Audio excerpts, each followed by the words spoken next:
Praise the lord. ఇనుమును చూడండి, దానిని పదును చేయాలంటే ఆ ఇనుమును కాల్చి మరొక ఇనుము చేత దానిని కొట్టినట్లయితే అది పదునవుతుంది.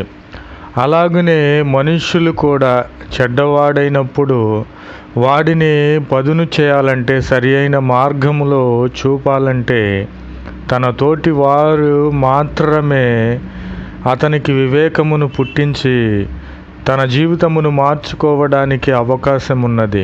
ప్రభునామమునకు స్తోత్రములు కలుగునుగాక. అలాగునే అంజూరపు చెట్టును పెంచువాడు దాని ఫలమును తింటాడు.